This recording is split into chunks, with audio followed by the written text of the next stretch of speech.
Gadis kecil yang bernama Maryam menemukan bahwa setiap tengah malam, ibunya akan berdandan dengan sangat cantik dan menggoda. Kemudian, ia menyelinap keluar setelah ayahnya tertidur. Dia ingat bahwa orang-orang di desa mengatakan bahwa dia bukanlah anak kandung ayahnya, melainkan anak dari ibunya dan dewa gunung legendaris.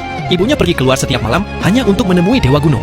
Karena rasa penasaran, Maryam ingin melihat seperti apa rupa dewa gunung tersebut. Tetapi segera setelah dia melihat ibunya berjalan ke tengah sungai. Beberapa saat kemudian, sepasang kaki lain mulai melangkah ke dalam air untuk mengikuti ibunya.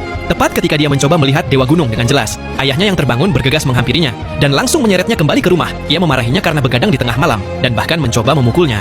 Saat itu, Maryam menceritakan kepada ayahnya apa yang baru saja dilihatnya, tetapi dia malah mendapat omelan yang lebih keras, seolah-olah ayahnya sudah tahu semuanya sendirian. Tepat ketika dia hendak menutup pintu dan pergi tidur, ibunya pulang dalam keadaan basah kuyup.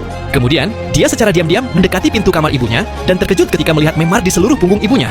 Saat itu, ibunya juga memperhatikannya dan bertanya mengapa dia belum tidur. Tetapi Maryam bertanya kepada ibunya mengapa ia memiliki begitu banyak memar dan apakah itu karena ayahnya marah dan memukulnya. Sang ibu tidak menjawab, ia hanya menyuruhnya untuk tidak membangunkan ayahnya. Tetapi ia tidak tahu bahwa pria itu sudah bangun. Pada saat itu, ayahnya menutup tirai dan seperti biasa dengan kejam memukuli ibunya.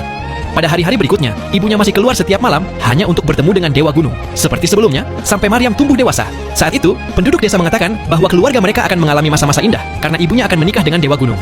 Tetapi Maryam tidak percaya pada dewa gunung manapun dan menganggap penduduk desa berbicara omong kosong. Penduduk desa memberitahu Maryam bahwa ibunya telah menangis dan berteriak sepanjang malam di kuil dewa gunung tadi malam, hingga membuat suasana begitu berisik sehingga seluruh desa tidak bisa tidur.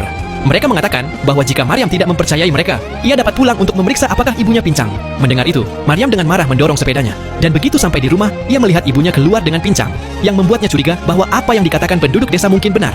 Kemudian, dia menanyakan kepada ibunya apakah dia akan menikahi dewa gunung. Mendengar itu, ayahnya memarahi Maryam dengan sangat keras. Saat itu, dia menyadari bahwa orang tuanya tidak pernah bekerja. Namun, ayahnya selalu punya uang untuk membeli alkohol setiap hari, yang membuatnya sangat penasaran. Kemudian, ibunya berkata bahwa tidak ada dewa gunung di dunia ini, dan menyuruh gadis itu untuk tidak mendengarkan omong kosong penduduk desa. Setelah ibunya pergi, dia melihat sepasang celana di rumah yang bukan milik ayahnya. Melihat pemandangan ini,